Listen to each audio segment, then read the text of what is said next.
بسم اللہ الرحمن الرحیم الحمد للہ رب العالمین والصلاة والسلام علی سید الانبیاء والمرسلین محمد صلی اللہ تعالی علیہ وآلہ وسلم وآلہ والطاہرین۔ السلام علیکہ یا ابا عبداللہ الحسین، السلام علیکہ یا زینب الکبریٰ، السلام علیکہ یا سکینہ بنت الحسین۔ ناظرین، کل ہم بات کر رہے تھے شہادت کے بارے میں۔ آج ہم پاک بی بی معصومہ بی بی سکینہ الزہرا سلام اللہ علیہا کی شہادت کا پارٹ 2 دیکھتے ہیں۔ عاشورہ کا سورج غروب ہو چکا تھا، کربلا کی سرزمین پر رات اتر چکی تھی۔ یہ وہ رات تھی جسے تاریخ شام غریبہ کے نام سے یاد کرتی ہے۔ چند گھنٹے پہلے یہی میدان لبیک یا حسین علیہ السلام کی صداؤں سے گونج رہا تھا۔ اب ہر طرف خاموشی تھی، ہوا آہستہ آہستہ چل رہی تھی۔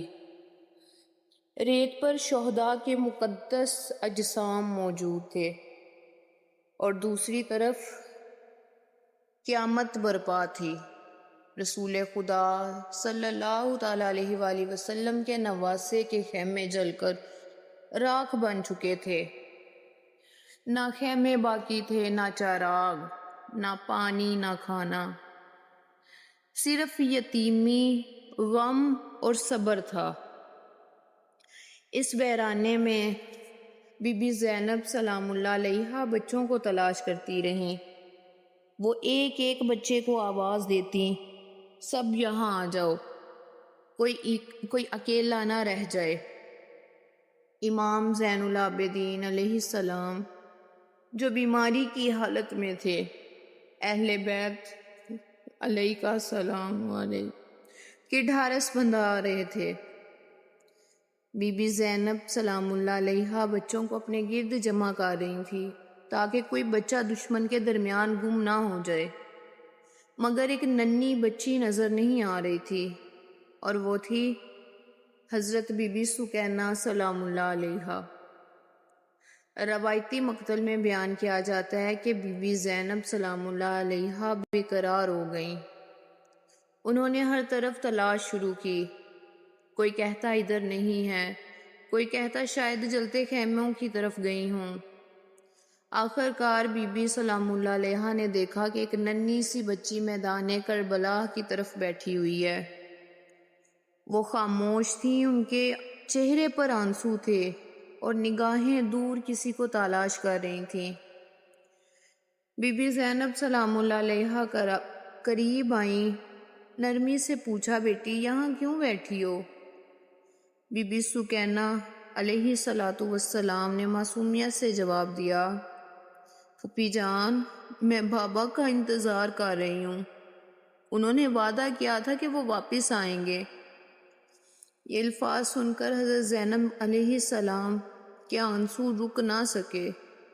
انہوں نے بھتیجی کو سینے سے لگایا اور فرمایا، بیٹی اب تمہارے بابا ہمیشہ اللہ کے پاس ہیں، مگر وہ تمہیں دیکھ رہے ہیں۔ بی بی خاموش ہو گئیں، مگر ان کی نظریں ابھی بھی میدان کی طرف تھیں۔ روایتی بیانات میں آتا ہے کہ اس رات بچوں کو نہ بستر ملا، نہ چادر، نہ پانی، زمین ہی ان کا بستر تھی، آسمان ہی ان کی چھت، پیاس ابھی بھی باقی تھی، بھوکے بچے اپنی ماؤں سے لپٹے ہوئے تھے۔ بی بی سکینہ سلام اللہ علیہا کبھی اپنی والدہ رباب سلام اللہ علیہا کے پاس جاتی، کبھی حضرت زینب علیہ السلام اللہ علیہا کے قریب آ کر بیٹھ جاتی۔ ہر تھوڑی دیر بعد وہ ایک ہی سوال کرتی، کیا بابا واپس آئیں گے؟ کوئی جواب نہ دیتا، کیونکہ اس سوال کا جواب آنسوؤں میں تھا۔ رات گہری ہوتی گئی، آسمان پر ستارے جگمگا رہے تھے، لیکن کربلا کی زمین پر غم کا اندھیرا چھایا ہوا تھا۔ حضرت زینب سلام اللہ علیہا نے تمام بچوں کو اپنے قریب بٹھایا، سب کو صبر کی تلقین کی، اللہ کی یاد دلائی اور فرمایا کہ ہمیں بابا حسین علیہ السلام کے راستے پر ثابت قدم رہنا ہے۔ ننھی ہی بچی خاموشی سے سب سنتی رہیں۔ ان کی آنکھیں بار بار بند ہوتی، مگر جیسے ہی نیند آتی وہ چونک کر اٹھ جاتی اور کہتی بابا۔ پھر یاد آتا کہ بابا تو اب سامنے نہیں ہے، وہ دوبارہ رونے لگتی۔ اسی رات اہل بیت نے اپنی زندگی کی سب سے کٹھن رات گزاری۔ ایک طرف شہداء کے لاشیں میدان میں تھے، دوسری طرف ان کے گھر والے بے آسرا تھے، اور انہی غموں کے درمیان ایک ننھی بچی اپنے بابا کی محبت میں آنسو بہا رہی تھی۔ یہی شام غریبہ تھی، صبر کی رات، وفا کی رات اور اہل بیت کی عظمت کی رات۔ شام غریبہ کی وہ دردناک رات گزر گئی۔ 11 محرم کی صبح طلوع ہوئی، وہ صبح جس میں اہل بیت کے لیے ایک نئے امتحان کا آغاز تھا۔ کربلا کے میدان میں شہداء کے مقدس جسم موجود تھے، امام حسین علیہ السلام، مولا عباس علیہ السلام، حضرت علی اکبر اور دیگر شہداء اپنی عظیم قربانی پیش کر چکے تھے۔ اب دشمن نے اہل بیت کو قیدی بنانے کی تیاری شروع کی۔ کچھ روایات میں آتا ہے کہ اسی دن ان کو قیدی بنا کے سفر شروع کیا گیا، کچھ روایات میں آتا ہے کہ اگلے دن سفر کی تیاری شروع ہوئی، واللہ تعالی عالم۔ عورتوں اور بچوں کو ایک جگہ جمع کیا گیا۔ امام زین العابدین علیہ السلام بیماری کی حالت میں تھے، اسی کے باوجود آپ اہل بیت کی ڈھارس بندھا رہے تھے۔ بچے بی بی زینب سے کوسچنز کرتے، مگر وہ ہر بچے کو سنبھالتی۔ سب سے زیادہ غمگین چہرہ ایک ننھی بچی تھی، وہ بار بار میدان کربلا کی طرف دیکھ رہی تھی۔ روایتی مقتل میں بیان کیا جاتا ہے کہ جب قافلہ روانہ ہونے لگا تو بی بی ایک مرتبہ پھر میدان کی طرف بی بی نے دیکھا۔ وہ اپنے بابا کو آخری بار تلاش کرنا چاہتی تھی۔ ان کی آنکھوں میں آنسو تھے، دل میں جدائی تھی، مگر سفر شروع ہو چکا تھا۔ قیدیوں کا قافلہ کربلا سے کوفہ کی طرف روانہ ہوا۔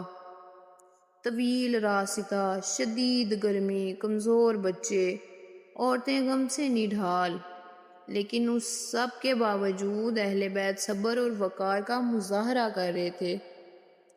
کوفہ پہنچنے پر لوگ راستوں کے کنارے جمع تھے، کچھ لوگ رو رہے تھے، کچھ حیران تھے، اور کچھ کو تو ابھی تک معلوم ہی نہیں تھا کہ یہ قیدی کون ہے۔ بی بی زینب اور امام زین العابدین علیہ السلام نے اپنے خطبات کے ذریعے لوگوں کو حقیقت سے آگاہ کیا۔ لوگوں کو احساس ہوا کہ یہ عام قیدی نہیں ہے، بلکہ رسول خدا خاتم النبیین صلی اللہ تعالیٰ علیہ وآلہ وسلم کے اہل بیت ہیں۔ ادھر ننھی بی بی سکینہ خاموشی سے اپنی پھوپھی کے قریب بیٹھی تھیں، اور کبھی لوگوں کی طرف دیکھتی اور کبھی آسمان کی طرف۔ ان کے دل میں ایک غم تھا، بابا کی جدائی کا غم۔ کوفہ کے بعد قافلہ شام کی طرف روانہ کیا گیا۔ یہ سفر کئی دنوں پر مشتمل تھا۔ راستے میں مختلف شہروں اور بستیوں سے گزرنا پڑا۔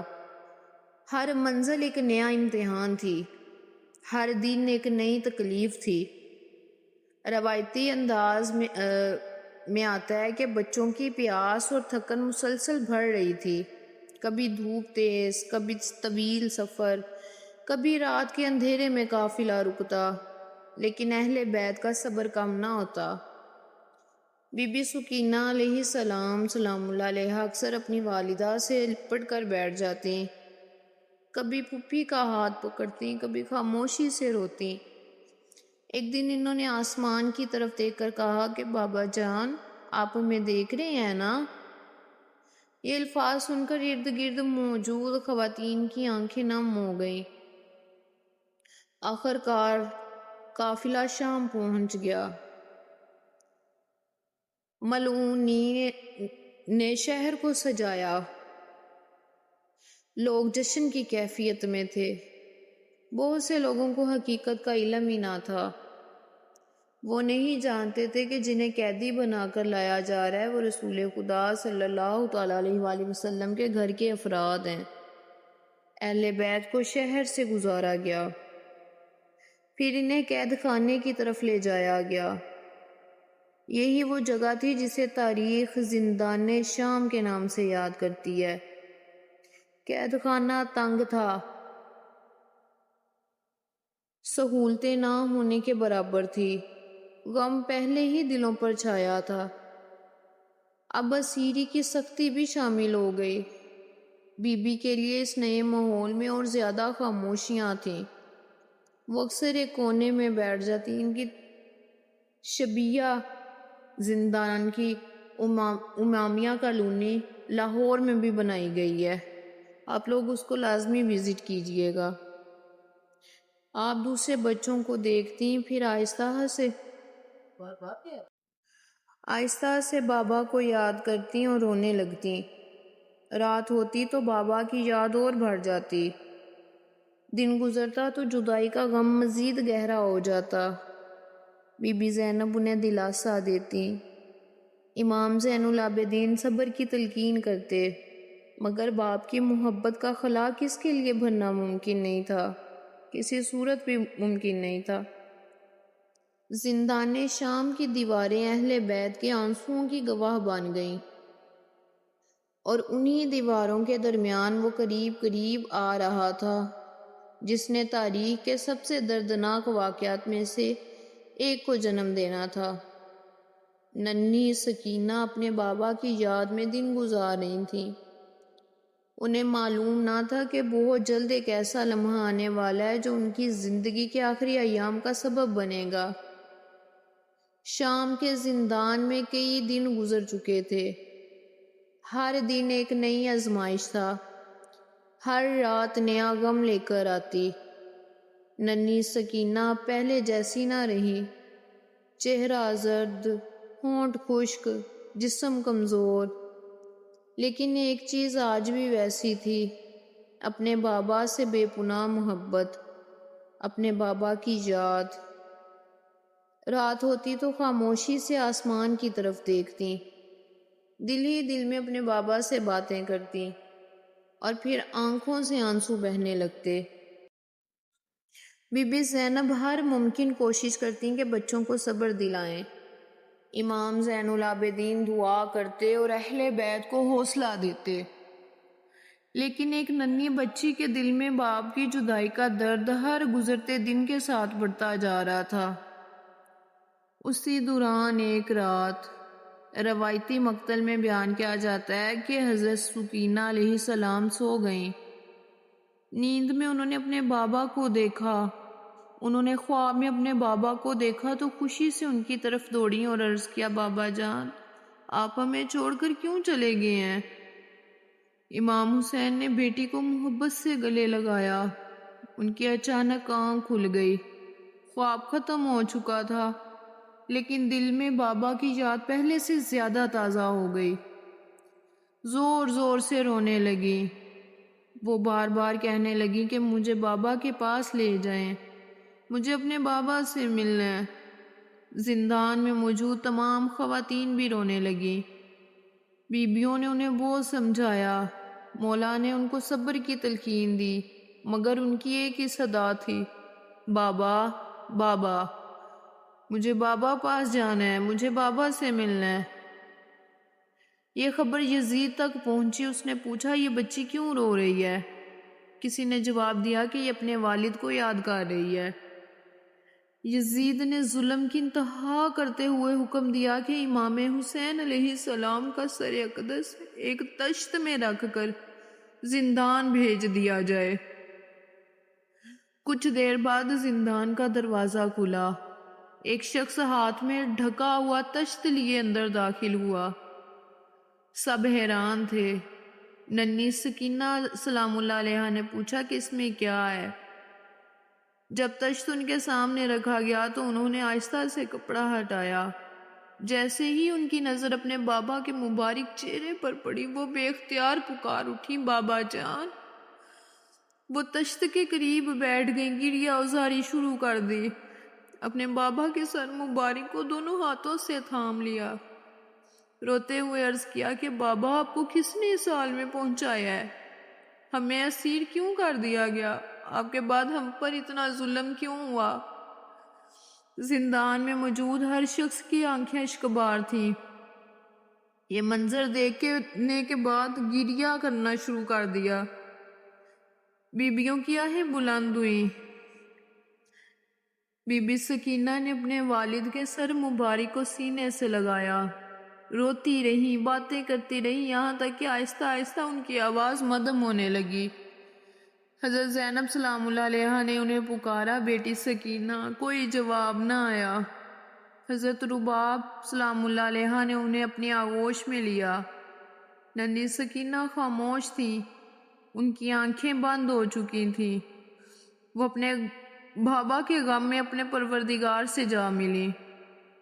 زندان شام میں کوہرام مچ گیا۔ بی بی نے اپنی بھتیجی کو سینے سے لگایا۔ یوں وہ ننھی شہزادی جس نے کربلا کی پیاس دیکھی، اپنے چچا کی جدائی دیکھی، اپنے بابا کی شہادت دیکھی، جلتے خیمے دیکھے، قیدی بنی، اسیری دیکھی، زندان میں اپنے بابا کو یاد کرتے ہوئے اس دنیا سے رخصت ہو گئی۔ قید خانے کی دیواریں اہل بیت کی گریہ کی گواہ تھیں۔ آپ نے اپنی بھتیجی کے سرہانے بیٹھی بی بی زینب، بی بی رباب سلام اللہ علیہا اپنی بیٹی کو سینے سے لگائے مسلسل اشک بہا رہی تھی۔ اہل بیت نے درخواست کی کہ اس ننھی شہزادی کو دفن کرنے کی اجازت دی جائے۔ اجازت ملنے کے بعد قید خانے ہی کے قریب ایک جگہ ان کی تدفین کر دی گئی۔ نہ کوئی جنازے کا اجتماع تھا، نہ اپنے وطن کی زمین، نہ مدینے کی گلیاں اور نہ کربلا کے خیمے، صرف اسیری، خاموشی، آنسو اور صبر تھا۔ تو اختتام اس دعا سے کرتی ہوں کہ یا اللہ ہماری اس ننھی قربانی کو اپنی بارگاہ میں قبول فرما۔ بی بی رباب اپنی بیٹی کے قریب بیٹھ کر رو رہی تھی۔ وہ بچی کبھی اپنے باپ کی انگلی پکڑ کر چلتی تھی، آج پردیس کی سرزمین میں آسودہ خاک ہو گئی۔ بی بی سکینہ ہمیں صبر کی تلقین دیتی ہیں۔ وہ ہمیں سکھاتی ہیں کہ عمر چھوٹی ہو یا بڑی، اللہ کی رضا میں راضی رہنا چاہیے۔ اے اللہ ہمیں محمد و آل محمد کی سچی محبت عطا فرما، ہمیں امام حسین علیہ السلام کے راستے پر چلنے کی توفیق عطا فرما، ہمارے گھروں میں رحمت نازل فرما، ہمارے والدین کی مغفرت فرما، ہمیں امام زمانہ کے سچے منتظرین میں شامل فرما۔ یا اللہ آج ہم نے ایک ایسی معصوم شہزادی کی داستان، سچی داستان، ان کی ہسٹری، ان کی زندگی کی ہسٹری سنی، جس کی عمر بہت کم تھی مگر صبر بہت عظیم تھا، کہ قیامت تک اہل ایمان کے دلوں میں زندہ رہے گا۔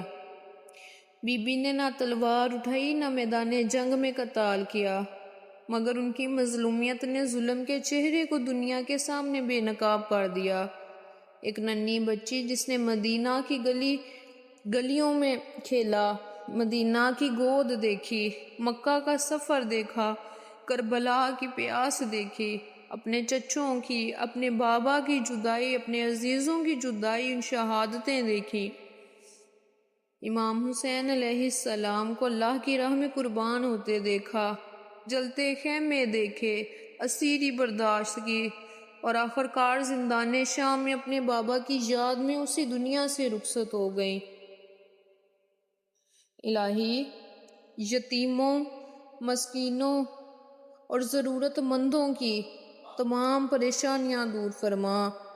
اللہ محمد و آل محمد کے صدقے ہمیں اہل بیت کی سچی محبت عطا فرما، بے اولادوں کو ان پاک بیبیوں کے صدقے سے نیک اولاد عطا فرما، امت مسلمہ کے دلوں میں محبت اور اتحاد عطا فرما، ہمارے سہاگ کی خیر فرما، تمام بچیاں بچے جو رزق کے لیے پریشان ہیں، رشتوں کے لیے پریشان ہیں، میرے مالک ان کے اچھے سبب لگا، قرض داروں کو قرضوں سے نجات دلا، اور میری اس ناچیز کی دعا قبول فرما، آمین یا رب العالمین۔ السلام علی الحسین وعلی علی ابن الحسین وعلی اولاد الحسین وعلی اصحاب الحسین، والسلام علیکہ یا رحمت للعالمین۔